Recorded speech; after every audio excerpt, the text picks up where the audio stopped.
In the headlines to the CBC NewsNight, Barbadians being advised not to hoard medication as a U.S. port strike raises fears about shortages. Fire officials again raise concerns about EV vehicles catching fire. The Chief Education Officer calls for a relook of teaching methods and theories. Broadcasting from our studios in the Pine St. Michael, this is CBC NewsNight, starting now.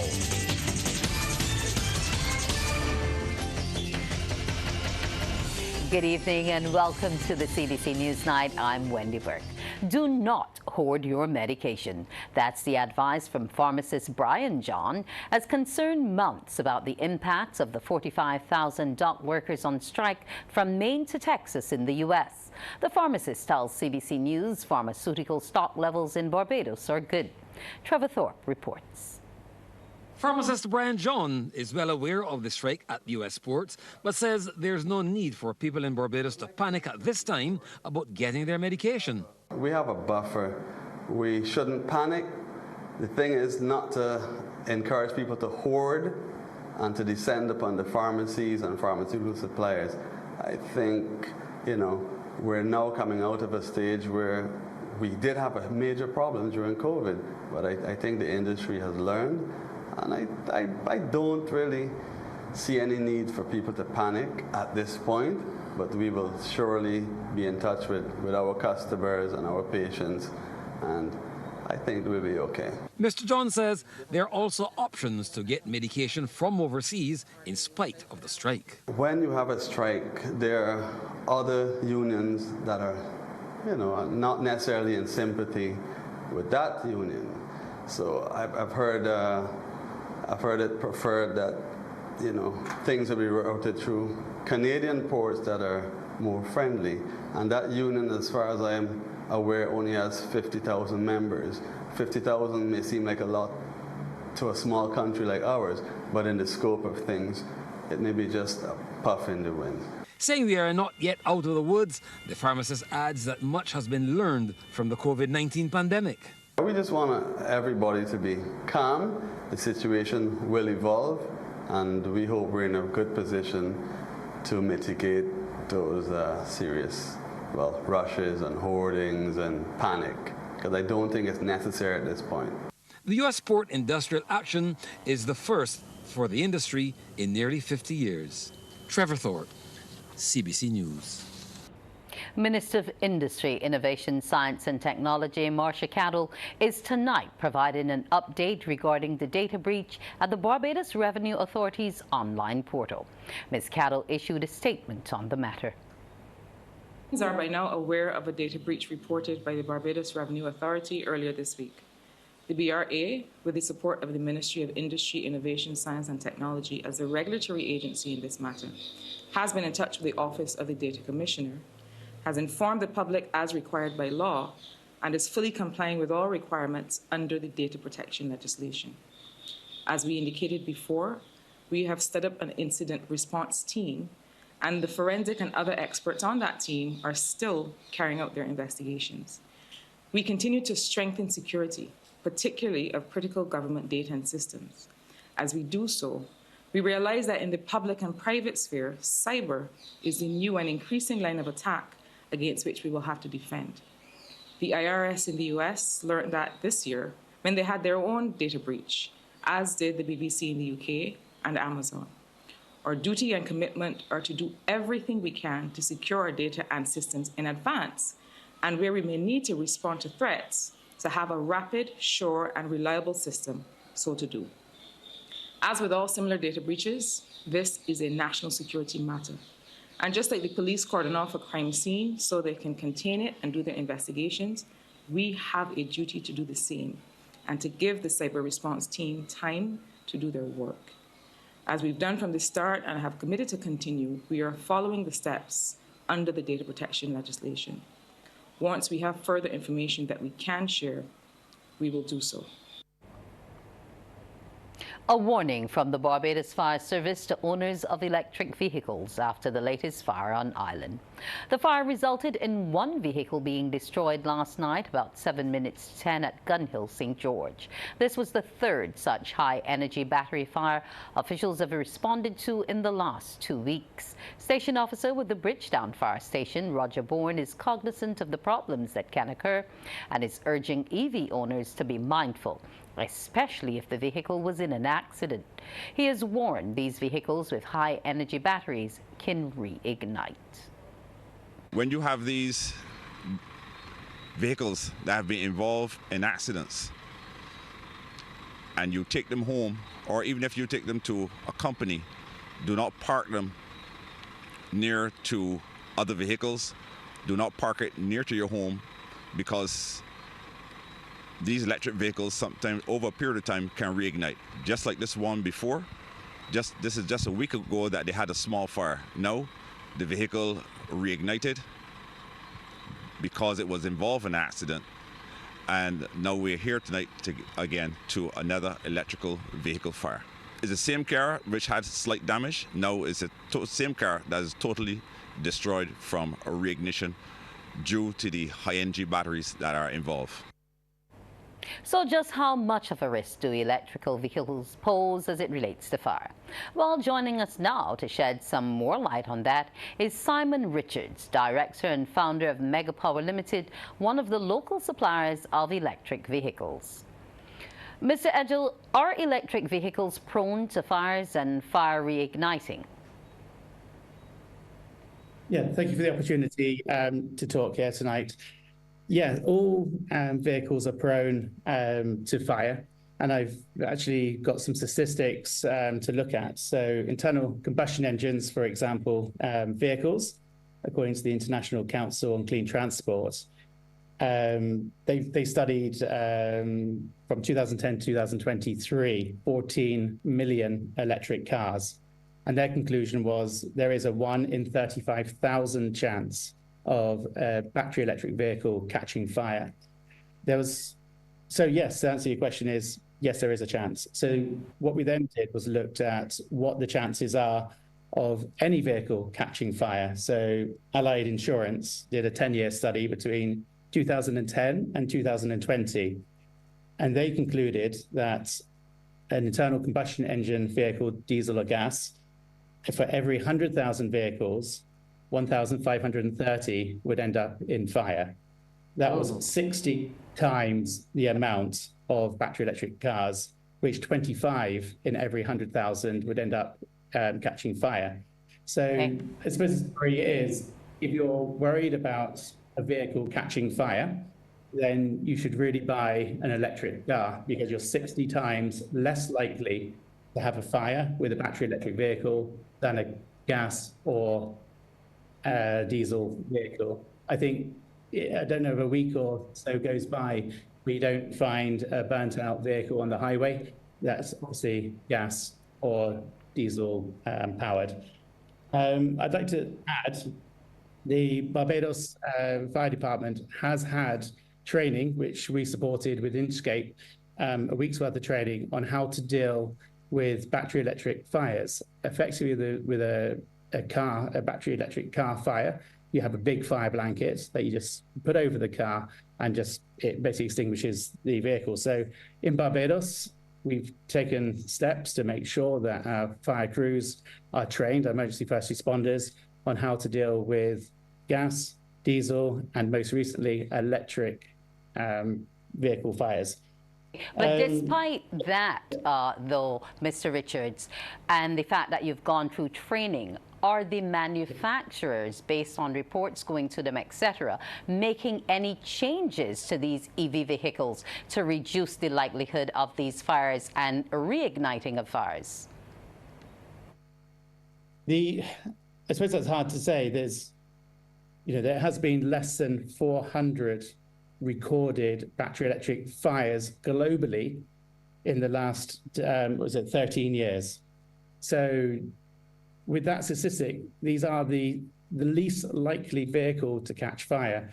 The ability of an electric car to reignite is there, And in this particular instance, that's why this particular vehicle was actually moved at a repair shop in an area that was not surrounded by other vehicles. So it was actually put into a safe area. It did reignite. So 2 of the fires reported in Barbados was actually the same vehicle. Okay. Okay, well, we want to thank you so much, and we encourage you to continue that training that you're doing with our fire officials. Thank you very much. This just in. According to the Associated Press, the U.S. port workers' strike has been suspended until January 15th, leaving enough time to work out a new contract. The International Longshoremen's Association, which represents 45,000 workers, is to resume working immediately, at least until January, according to a source who spoke on condition of anonymity, as the agreement is yet to be signed. The deal allows the union and the U.S. Maritime Alliance, which represents the shippers and ports, time to negotiate a new 6-year contract. Both sides have also reportedly reached agreement on wage increases, but details have not been released. Coming up, the education chief offers suggestions about changes to teaching methods. Some ask, what makes Barbados so special? We at Morning Barbados say it's you, our exceptional youth. You are talented, resilient, and inspirational. You are the epitome of the Barbadian spirit, testing the boundaries of your creativity. If you are an entrepreneur, artist, baker, designer, author, or have done anything you think should be highlighted, email us at morningbarbados@cbc.bb. Let us show the world our exceptional Bajan youth.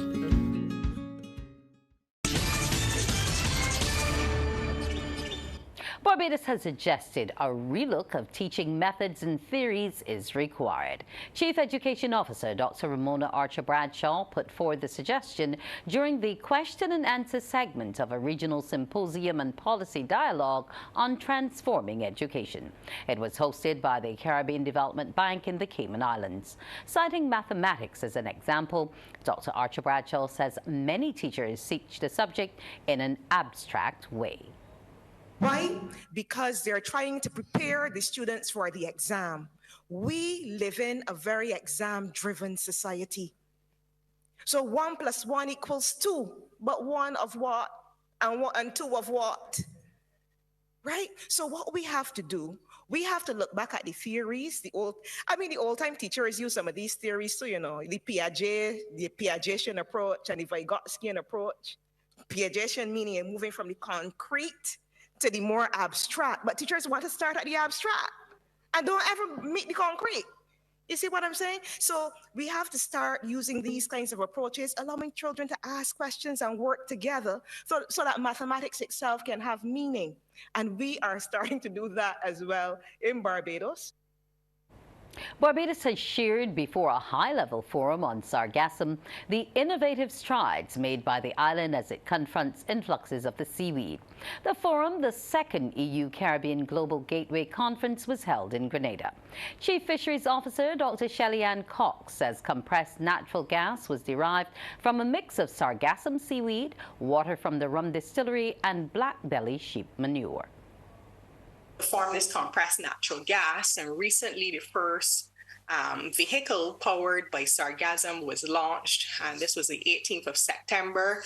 There was support from the intergovernmental organization as well, just to promote our latest innovations for sargassum resilience as well, that document, and to say that future considerations should take biorefinery approaches.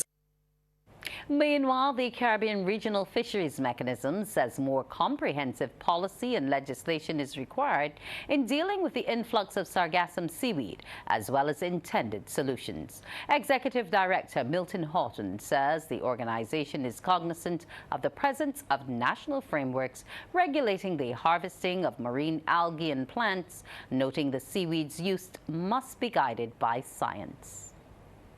I think been guiding us at the regional level and at the national level after some early missteps. But research and innovation is critical, in my opinion, in utilizing sargassum and in managing the problem effectively. And the beach cleanup, funding and incentive that you have heard about, those are some of, in my opinion, some of the critical issues that we need to address in regional policy or legislation going forward.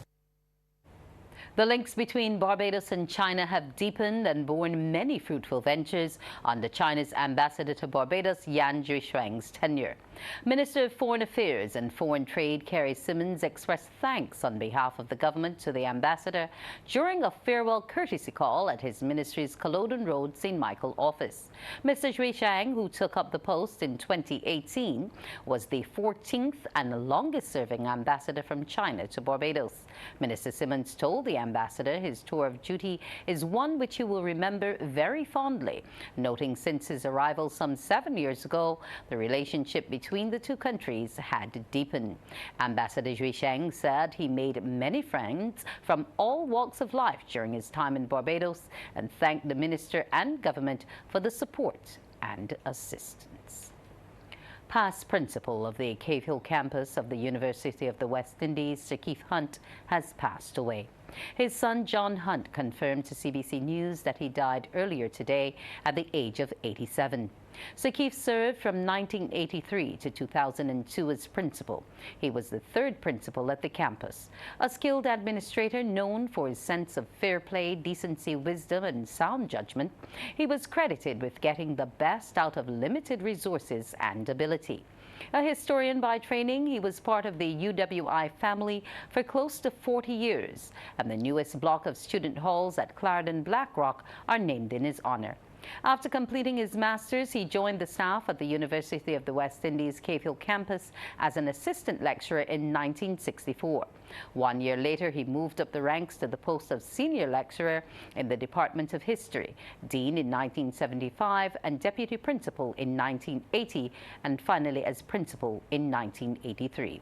He was knighted on the 21st Independence anniversary. Sir Keith held many other titles, including that of chairman of the Caribbean Examination Council in 1966 to 2002.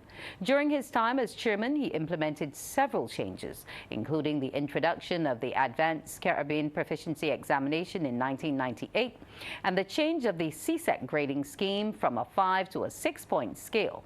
In addition, he also played a huge role in negotiating with the government of Barbados and Jamaica for a CXC headquarters agreement and center agreement.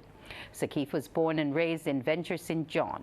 He leaves to mourn his family and friends and the many lives that he touched. We are your voice, the 2024 Parish Ambassadors of St. Peter. Did you know that Barbados has a child protection bill? The Child Protection Bill acknowledges the connection between child abuse, neglect, and mental health issues amongst our youth. The bill gives support through mental health counseling to children who have experienced trauma or are living in challenging circumstances. By addressing the emotional impact of abuse, we can assist children in healing and building confidence, giving them a voice to speak up and speak out. Let's all protect the children of Barbados, the gems of our nation.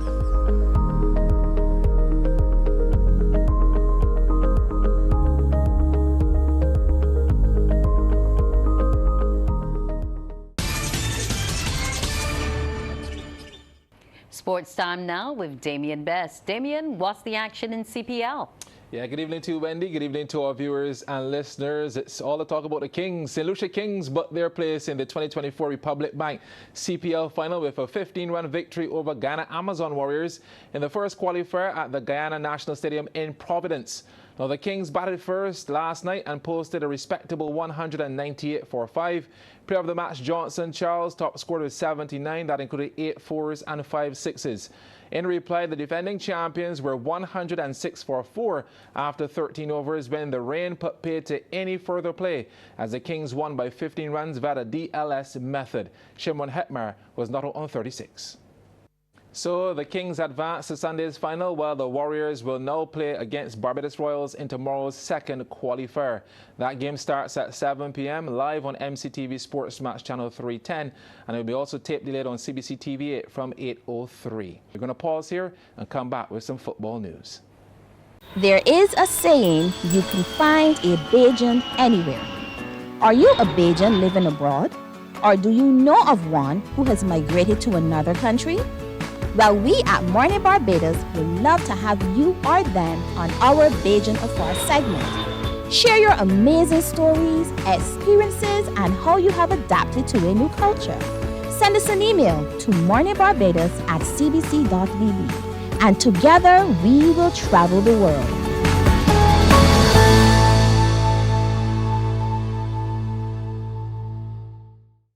Well, Empire kept their hopes of reaching the last 16 in the Prime Minister's Cup football competition alive with a slender 1-0 victory in Group F last night at Bridgefield in St. Thomas. The Blues beat Martindale's Road 1-0, while Cave Hill confirmed their spot in the round of 16 with a 2-1 comeback win over United Stars Alliance. Different venues, same motto, empowering communities one goal at a time. First up, United Stars Alliance, aka USA, taking on Cave Hill in blue. Only 4 minutes in, USA in a foot race to the 18-yard box. Zachary Brown with the hot heels and lethal finish. 1-0 then to USA. It took some time, but the response from Cave Hill would come in the 31st minute. Ball over the top. USA appealing for offside. Flag stays down and Revere Williams says, I'll have a crack. 1-1 then. First half done. Switch of ends for the second. USA had a clear-cut chance with an empty goal on offer. Space and time. Goalkeeper cuts the angle, but he really should have done better. And you know how this story ends. If you don't take your chances, somebody else will. And Cave Hill got the golden opportunity in the 85th minute.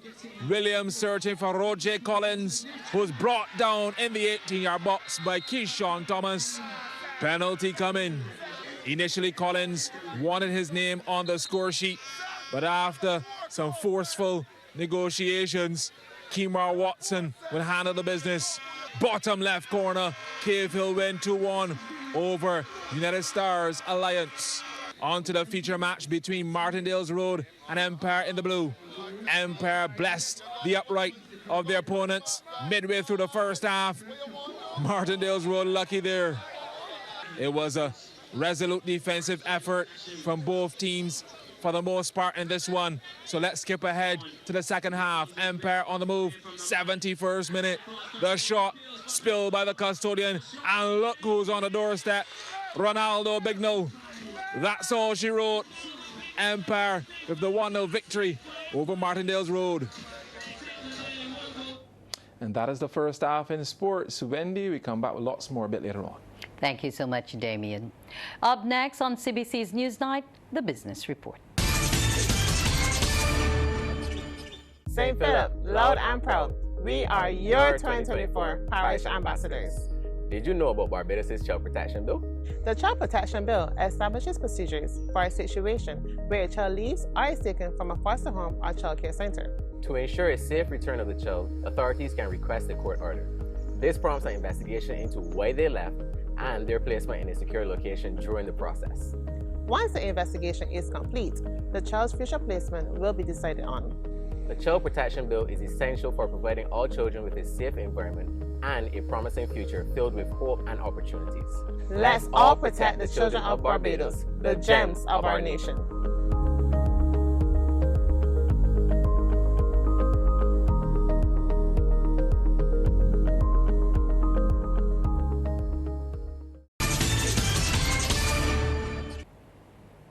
In tonight's business report, Barbadian songwriters are being encouraged to utilize elements of the island's culture when writing and producing music pieces. Head of Publishing at United Kingdom-based DWB Music Limited, Greg Watts, says this is important since music lovers on the international market are always looking for lyrics and beats they've never heard before. Mr. Watts was speaking at the final leg of the National Cultural Foundation's International Songwriting Camp. So, mixing UK sound, or we've got a Dutch producer as well. Sorry, a European sound with the Barbadosian sound as well. I think that could be something that's really exciting to hear.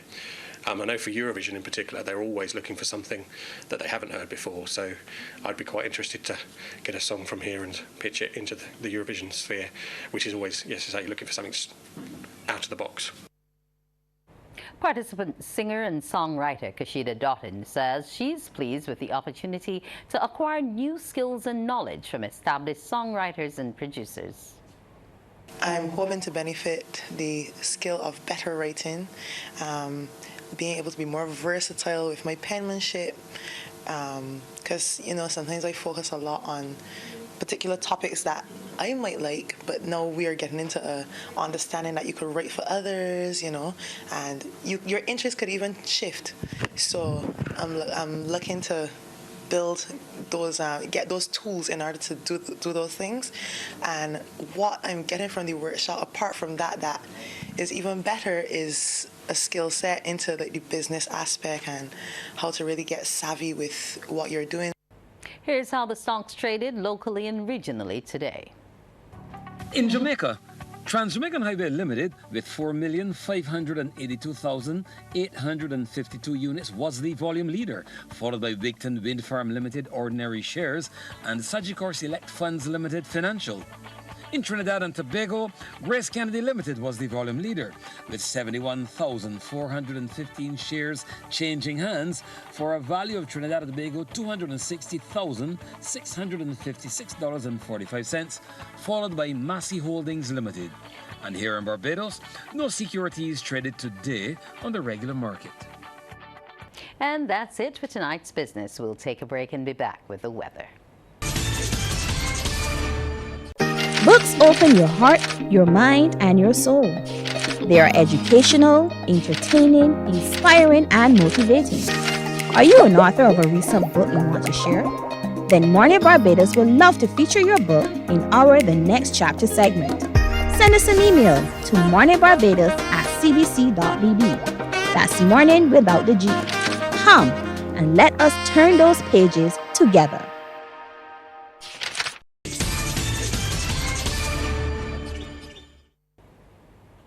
Time now to say hello to Carrie Ann O'Neill and to hear what the weather is going to be like. Good evening to you, Wendy, and good evening, everyone.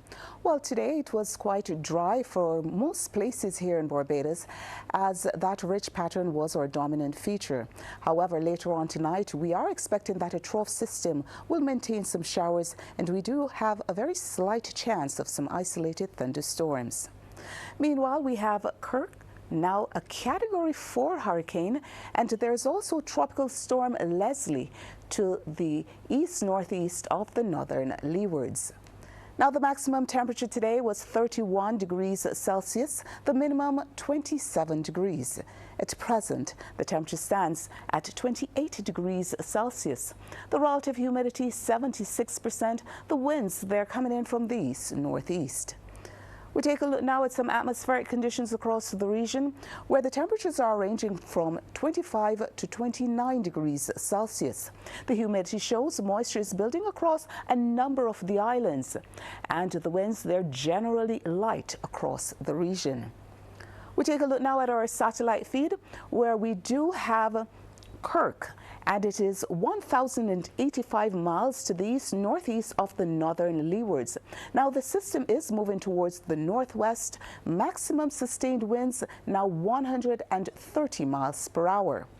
There's also Tropical Storm Leslie. Now, this system is located at 10 degrees north, 31 degrees west. It is moving towards the west, maximum sustained winds 50 miles per hour. There are no watches or warnings in effect, and we'll continue to track these two systems. Now, today it was quite dry compared to yesterday here in Barbados. We had just a few showers, up to 2.8 millimeters of rainfall. Now, the winds are quite light, peaking at 13 knots, and those seas, well, they're smooth to moderate in open water. That's our first look at the weather. After the break, we'll have the forecast. From the heart of Barbados, we are your 2024 St. Thomas Parish Ambassadors. Are you aware of the Child Protection Bill of Barbados? The Child Protection Bill focuses on the best interests of all children in Barbados, with particular attention to those who are most vulnerable. Furthermore, it emphasizes the importance of proper care for children under 12. Remember, if a child is left unsupervised for an extended period, it can be considered an offense and lead to legal consequences such as fines or even imprisonment, as it puts the child at risk. By prioritizing the well-being of all children and holding adults accountable, the Child Protection Bill builds a safety net for Barbados' most precious gems. Let's all protect the children of Barbados, the gems of our nation.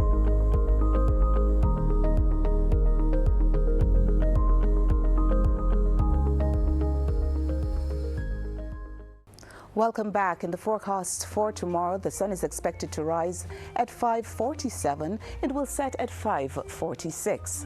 Now, the first high tide, that's expected at 4:42 in the early morning, and the first low at 12 minutes past 10 in the morning. Those seas are smooth to moderate in open water, with swells peaking at 2 meters. The winds, they are light and variable. Now, tonight in Barbados, a trough system will be impacting the island. However, we are expecting a mix of clear and cloudy skies along with some showers and a very slight chance of some isolated thunderstorms. Over the next 3 days, we are expecting some localized afternoon showers right here in Barbados. Some ask, what makes Barbados so special? We at Morning Barbados say it's you, our exceptional youth. You are talented, resilient, and inspirational. You are the epitome of the Barbadian spirit, testing the boundaries of your creativity. If you are an entrepreneur, artist, baker, designer, author, or have done anything you think should be highlighted, email us at morningbarbados@cbc.bb. Let us show the world our exceptional Bajan youth.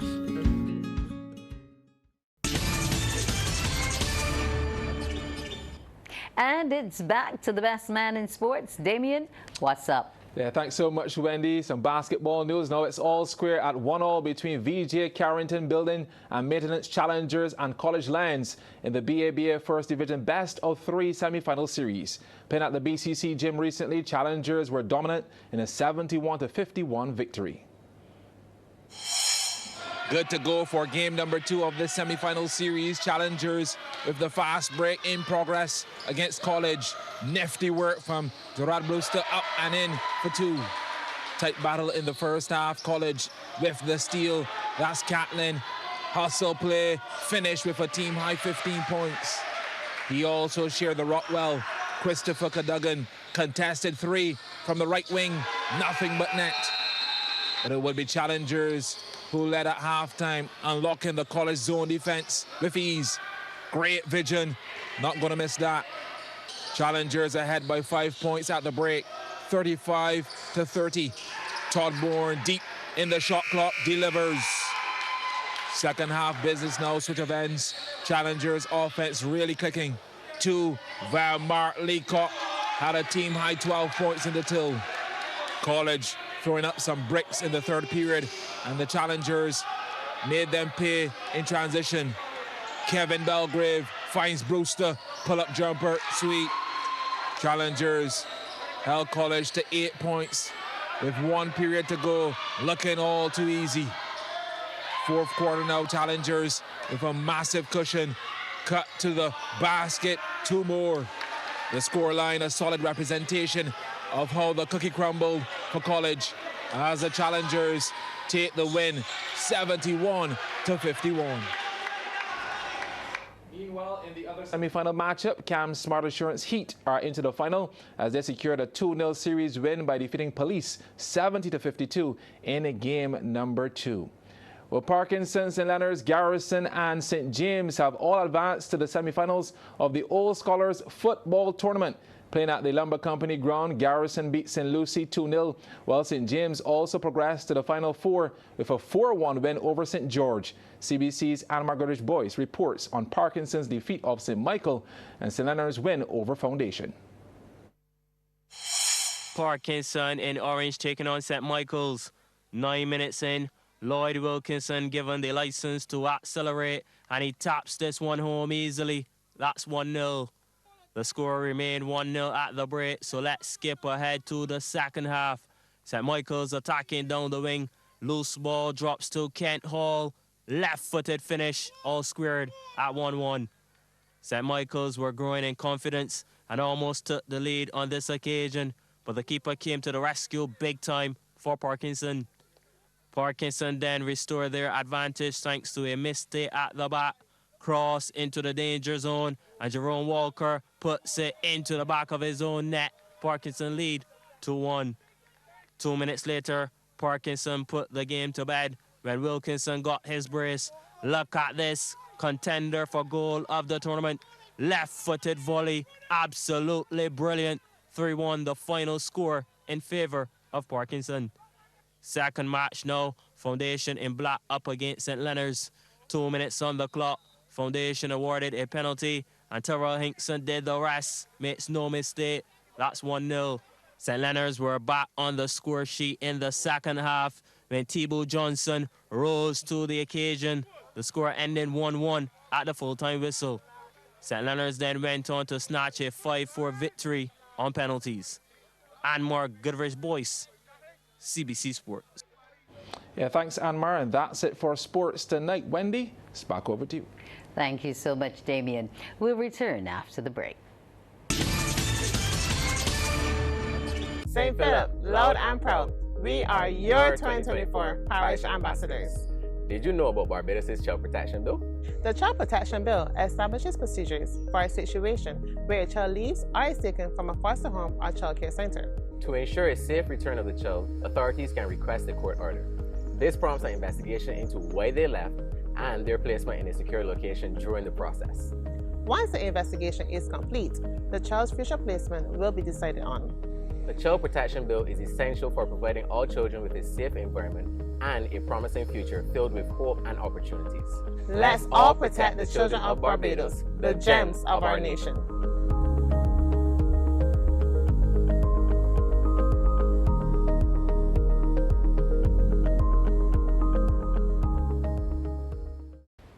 Thanks for viewing. Do enjoy the rest of your evening.